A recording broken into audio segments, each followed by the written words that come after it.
Hello everyone and welcome back to another episode of Meet the Bookstagrammer with Random House. Today I am going live with Bezzy, being a bookworm. Once I see her pop in, we'll bring her in. There you are. Perfect. We'll have a potential cat interruption. I apologize in advance. Hey! How are you? I am well, thanks. How are you? I'm good. Excuse me while I move my cat out of the way, who has decided to join this live. Okay, there we go. Are you there? Yes, sorry, I had to turn up my volume. There we go. Okay, hi. Hello. So do you want to introduce yourself to our viewers, your name, your Instagram handle, and what pronouns you use? Sure, yes. So I'm Bezzy. My handle is BeingaBookwyrm, spelt with a Y, not an O. And my pronouns are she, her. Yay! And Bezzy and I are friends. We talk on Bookstagram. She's one of my absolute favorites to follow. If you're not following her yet, she's linked in the pinned comment.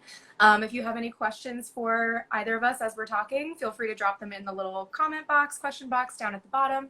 But let's just jump in and talk about some fun Bookstagram stuff. How did you find Bookstagram and what inspired you to start your own account? Yeah, so I actually was told about Bookstagram from my friend when I started grad school, Manny, who might be here or might not be here. And she had worked in publishing, and she recommended that I start a Bookstagram because I wanted to learn more about the industry. I knew at that point I was interested in going into publishing, and she recommended it as a way to learn about new releases and sort of talk to people who knew what was up and coming in publishing and in the book world.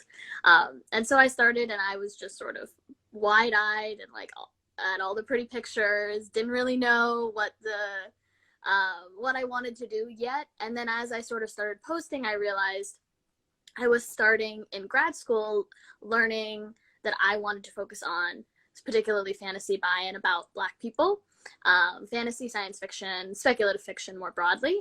And I started focusing my posts on that because that was what I was reading in my downtime. That was what I was reading for school. That was what I was reading for my thesis eventually. And then it just sort of became my focus on here. And I was really excited to bring my like academic work and my fun reading together in this space. So it's been fun. It's been 2 years now since I started. And obviously Bookstagram's changed a lot since then as well. Yeah, definitely. I didn't know you'd been on for 2 years. That's awesome. It's this week, actually. Yeah. I'm celebrating happy anniversary. my Yay, everyone wish Bezzy happy Bookstaversary. It's 2 years on this lovely corner of the internet. Yes. Yeah, you have such a wonderfully like perfect little corner sort of figured out. You're the expert on all things Own Voices fantasy. I think everyone loves to see all of your recommendations. What was it like to sort of combine those two parts of your life? Like if you have, Bookstagram on one side and then everything you're doing in grad school, where did you find the balance between those two things?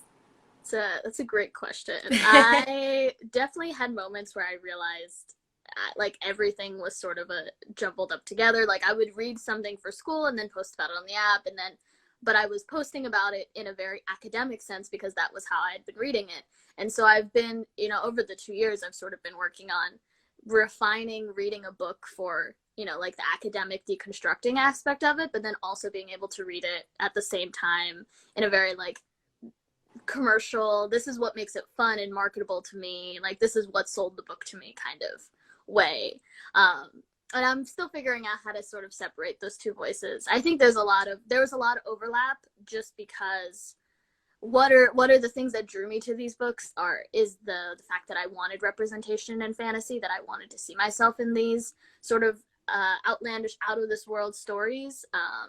And that was what it drew me to it academically as well, because I wanted to analyze what made these stories so not just important in sort of a vague, like, oh, everything by a marginalized person is important, but in the sense of like what made representation matter as opposed to sort of visibility, which is like putting a character in and sort of coding them as a person of color, but not really delving into their experiences and their cultural specificity and what makes the story a specifically Black story as opposed to just a story that's a white person that just happened to be described as having brown skin.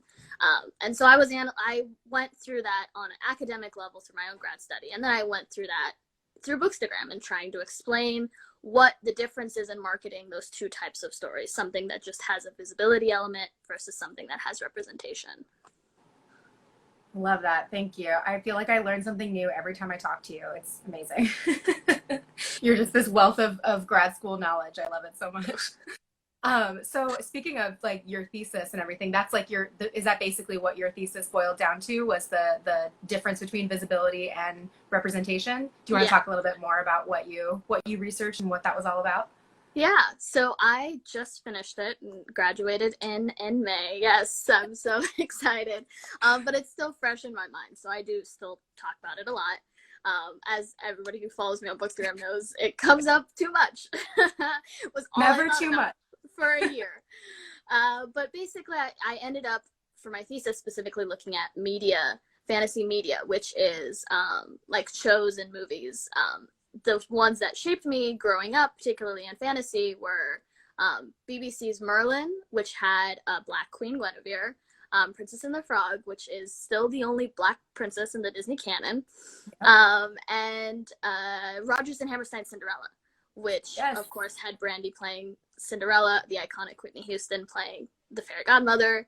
And I was sort of looking at these iconic pieces of media and things that I watched and saw myself in at a young age, and yet looking at them and analyzing them through the lens of critical race theory and Black feminist theory, and thinking about representation, I realized, okay, what does it mean to have a Black Queen Guinevere who in this story has to be a maid? You know, when Queen Guinevere in legend is usually the princess, she's usually the desired one. In the adaptation of Merlin, that just so happened to make her Black, also happened to make her a maid and not have her be queen until the end of the series, right? We have Princess and the Frog, the only Black princess in the Disney canon, which is great and amazing. And again, really cool for me growing up. And yet, you know, she's a frog for 75% of the movie. And then Rodgers and Hammerstein's Cinderella, I think, is a really interesting bridge between maybe what visibility is and what representation could be, because you did have a more equitable, like in racially sense of like there were so many different races in that movie, and race isn't even really talked about, and the story isn't even really changed, and yet you still realize some of the beats of this is a girl who is living under her white stepmother, and like, you know, like some of the beats of this is a maid who has to earn her happily ever after become a little more difficult to work with when you cast a Black Cinderella, and you start thinking about what are the tropes of rags to riches, what is this idea of earning your happy ending, what is this idea of labor that is ascribed to sort of Black women, and how we're depicted, and how we have to sort of earn something that's given to sort of white princesses in privilege and in fragility. You know, they're allowed to be taken care of and allowed to have that luxury. And so those are some of the things I started to unpack. And there's a lot of study that has gone into that. I'm definitely not the first person to think about these questions. I was inspired a lot by, since I don't know if I'm skipping ahead of your thing, but I was inspired a lot by The Dark Fantastic by Ebony Elizabeth Thomas. That ended up driving my thesis, because she delves into specifically Merlin, but she looks at other texts, and what is this idea of how does fantasy and the imagination imagine Black women and need Black women to represent something in fantasy, and yet that something is always the dark other, that something is always subjected to violence, that something is always marginalized, even when we're supposed to be the main characters of the story, even when we're the queens and the princesses. So yeah, so that was my thesis in grad school, but I had also done some work in Afrofuturism and fantasy by and about Black authors and Black characters, I mean. So I liked approaching it from both sides. I liked approaching it from own voices fantasy that did get representation right, and that is working towards imagining Black people by Black people. And I also wanted to look at what are the things that shaped us that weren't written by Black people, but did have Black people centered. And how are those two different? How do they overlap? what are the inadequacies of one versus the other? That was a long answer.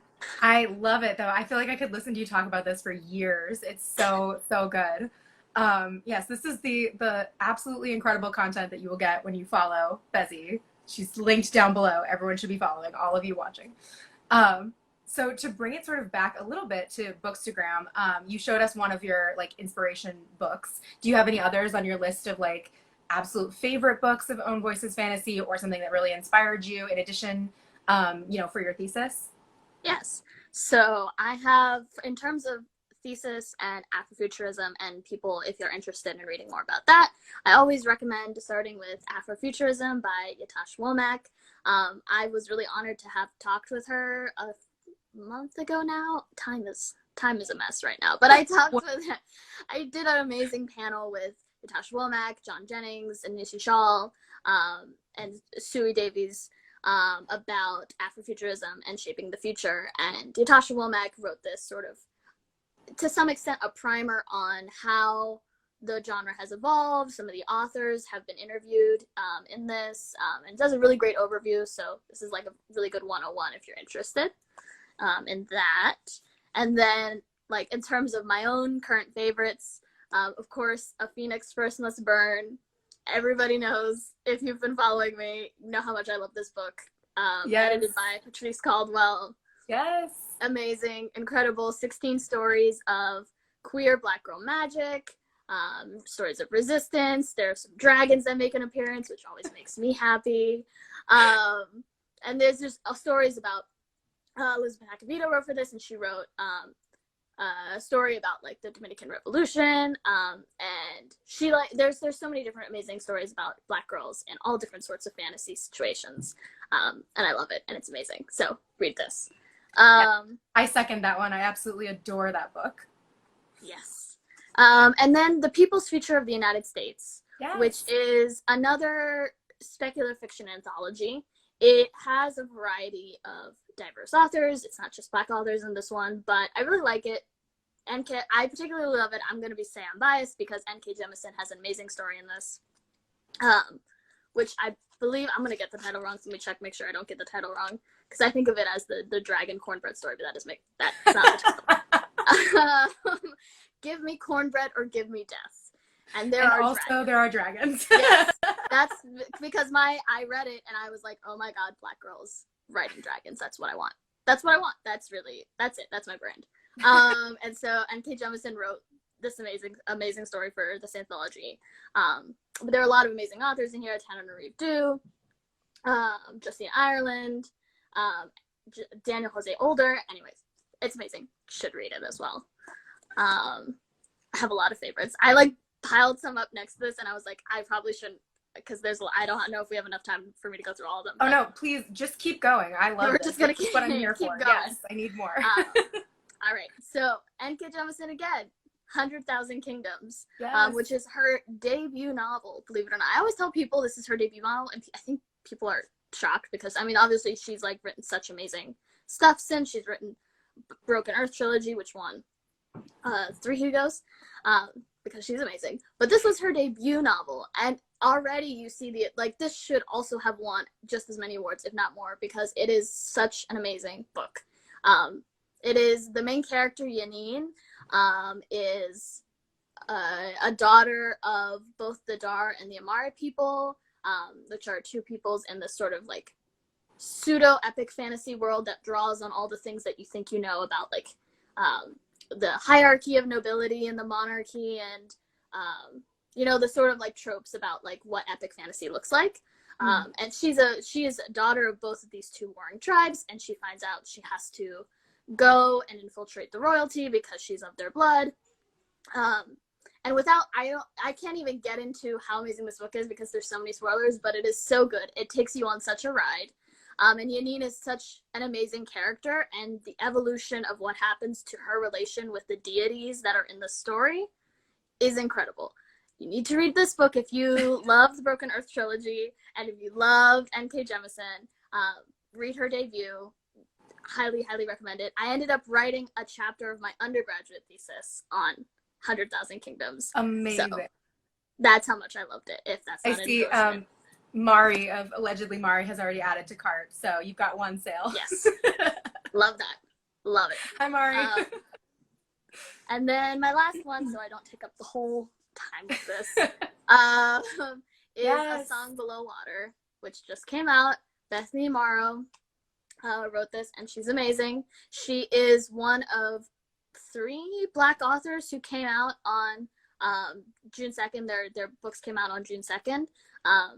Roseanne Brown came out with A Song of Race and Ruin. And Leah Johnson came out with You Should See Me in a Crown. All 3 of those books you should read. I don't have them all stacked up because they're on my shelf, but you should read them. But of those 3, I think A Song Below Water is the one that right now I find myself going back to more and more. Loved Leah Johnson's You Should See Me in a Crown for the optimism and the hope that it has. And I loved Song of Race and Ruin because it's very escapist fantasy. Malik and Karina are a ship for the ages. A Song Below Water starts in a very contemporary space. It is fantasy, and there's elements of realism, magical realism and fantasy in it.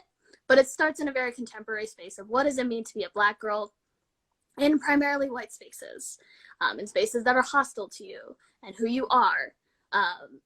And she comes at it from such a space of compassion and joy, even in validating the rage of how frustrating it is to exist in these spaces and not feel welcomed and not feel understood. And there are magical sirens and gargoyles and all these fantastic creatures, but at its heart, it's talking about what does it mean to find joy and happiness and community in hostile spaces. And so I find myself coming back a lot to A Song Below Water. So yeah, definitely recommend this. Also recommend the other June 2nd authors, Leah Johnson, Roseanne Brown. June 2nd was a great day for books. I was all over it. Too many. Instagram. I was on Twitter. I was like, listen, we got to talk about these authors because obviously June 2nd in the world, in America, was a really hard weekend. They're dealing with the aftermath of George Floyd's murder. But I think when people were asking, what can we do to sort of support Black people and support Black authors? One of the things that I've always said, and I will always continue to say, is that Black people are writing about so many things. A lot of amazing Black authors are writing about our pain and our marginalization, and how to deal with racism. And a lot of Black authors are also writing stories of our joy and our triumph and our victories and the communities that we find in each other and our fantasies and our dreams. And those stories are just as important, if not, especially in this time, even more important to support, as much as our suffering and our marginalization, because there are conversations that are being had about racism and how to combat racism, but those conversations can't happen unless you recognize that Black people are people and we have a range of experiences, and that doesn't just include our suffering. So support Black authors who are writing about our joy and fantasies. Yes, and dragons. And dragons. And dragons. Thank you for that. Yes. Let's see if we have some questions here really quick. Oh, you're famous. Is your thesis available to read somewhere? It is, I think, behind an academic paywall. Last I checked. So like if you have a university login, I think you might be able to look it up on ProQuest. But otherwise, I think it's unfortunately behind that paywall. I was checking the other day and I was trying to figure out how it worked. Because I still have my university login, it was accessible to me, but then when I tried to get it to it somewhere, it didn't pull up. So sorry to everyone, but I'm doing my best to try and take parts of it to publish in different places in more accessible ways, because that was really important to me from the beginning.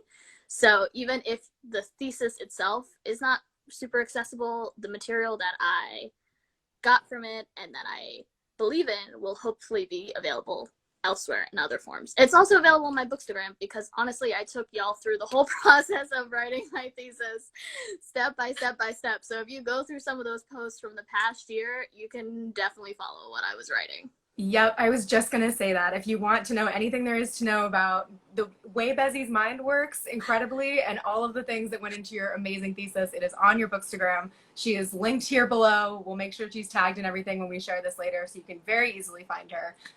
Absolute gem, and you will learn something new every time you read a caption. So speaking of Bookstagram, I want to hear a little bit more about like what your favorite parts of the community are. If you have a fun story to tell, or just your general overall feelings about what Bookstagram means to you and what your favorite part about being in this little corner of the internet is. Yeah, I think, not to be a little bit cliche, it's the people. I I joined because I was looking at publishing and I was looking at the industry and I was trying to learn sort of the numbers and the books and make lists and all that stuff. But what really, really, really has been so valuable to me, especially in the past year, especially since being knee deep in thesis and like losing sense of time already before quarantine, has been people who I've been able to talk to about stuff, about book stuff, about life stuff. It's been people like my friends like Lupita and other DC local people who have been helpful in getting me connected with local communities, local book events. It's been people like Black Girl That Reads, who have been the person I go to for when I want to talk about things that I think books and the industry can do better, and just like all the different rants and venting and all the things that social media I think is hard to do when you think about how big a platform is and how many people are seeing a thing. It's hard to feel grounded and make sure that you have people who you find through here that you want to talk to and that you want to share more openly with. And I'm really lucky that I found those people pretty early on, people that I trust, people that I care about, and that care about me. And that's been, I think, my favorite part of Bookstagram. Also, I just really love the pretty pictures. I will always love the pretty pictures. I have learned so much about photography from y'all. Like, it is wild. I knew nothing. I was just like, I like pretty colors. I would like to post books that have colors. And people were like, you should do this and do that. Do, like use portrait mode. And this is how you adjust lighting and use these apps. And I was like, oh, okay. I'm like taking notes furiously to become a better photographer. And that's been fun too. Yeah, that's another good question that I hadn't thought of until you brought that up, and now I want to know, how has your style evolved over the last 2 years on Bookstagram? Because you've been here for 2 full years almost. Like everyone's themes or styles of photos evolve over time. How do you think yours have changed? Yeah, I think, I don't know if it's changed a whole bunch. I think at the beginning I really leaned into filters because I thought that's what Instagram was. And then I sort of leaned away from filters too much. And then I was like, no, okay, I need to do like some like messing around with colors and things because I find that actually fun. So I was like, I think maybe more about finding a balance of like what a level of editing and things that I liked, in terms of making pictures pretty and have nice colors and bring out the colors of books because I also like photographing and I'm able to get books that have really pretty covers and I want to make them look nice. But also I think it's also the more the evolution has been me showing my face on here because I think at the beginning I was like, do I want to? But then I was like, oh, I only have 100 followers, so it's fine. And then like I started getting more followers and I was like, nah. Do I want all y'all to see my face? I don't know. And so I think now I'm sort of getting into a better space of like, okay, this has what I want to share and what I don't want to share. But I think most of my feed is pretty consistent. I like a lot of colors. It's consistent in that I don't really have an aesthetic. I just like colors. Just to be clear, I don't, no presets, just I like a lot of pretty colors. Lots of pinks. Yeah, I was gonna say, I feel like there's been a lot of pinks lately. I like that. Well, I have a pink wall. I don't know. Yeah. Know, but my wall in my childhood bedroom is pink, so yeah, I've been taking a lot of use out of that. No, I love it. It's such a great, colorful vibe that you bring, in many different ways. But Yeah, no, I feel like over the course of, you know, however long you're on Bookstagram, you get more comfortable talking to people and showing more of yourself. Yeah. And I love that you were thinking, well, I only have 100 people. And then I feel like you probably woke up one morning and you had like thousands of followers and you were like, I don't know about this. Because you're famous now. I don't know if you know. You are a fan favorite for sure.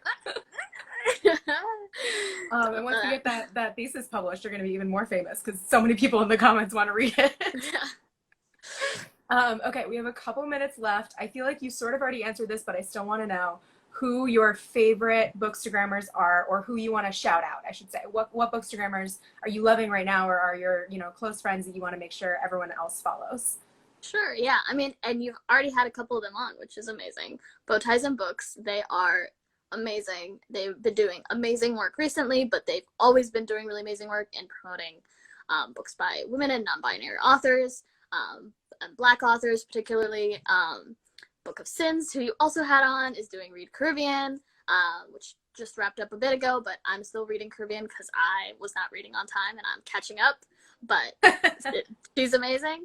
And I mentioned Lupita.reads. She's amazing.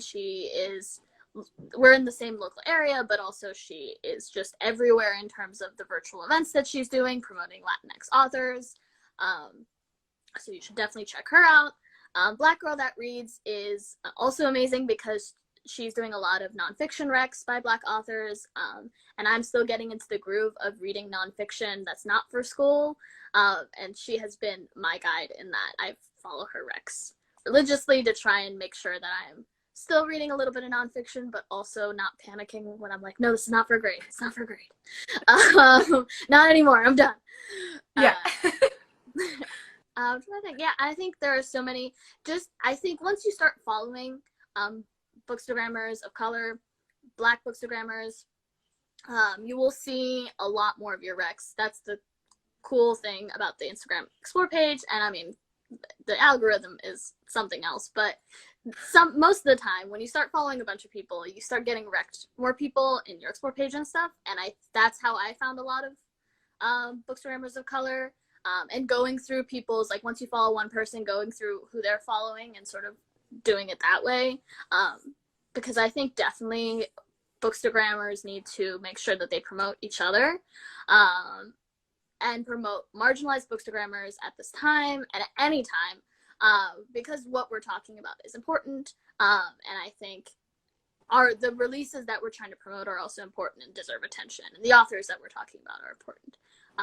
So yeah, I think definitely follow all the BIPOC Bookstagrammers that you can find. I follow a bunch of them, so if you want to come in my followings and just go and follow all the people, that I think will be a great place to start. Yeah, that was going to be my recommendation. Just follow you and then follow everyone you're following, and you will have an amazing feed and it'll be just incredible. That's 100% a great place to stop. So everyone go follow Bezzy and then follow everyone she's following and then follow everyone that those people are following, and you'll have a wonderful Bookstagram experience. Yes. But thank you so much for joining me for this today. It was so good to see your face. Yes, I know. I was like, we're not FaceTiming, we're on random houses. I know, I feel like we've been keeping it cool. Yeah, we're cool. We're very professional. It's all good. It's all good. But thank you so much for joining, and thank you everyone for joining and watching live. And this will be saved on our IGTV, so you can watch it back and see all those amazing book recs again. But thank you again, Bezzy. I'll talk to you later. Thank you. Bye, everybody. Bye.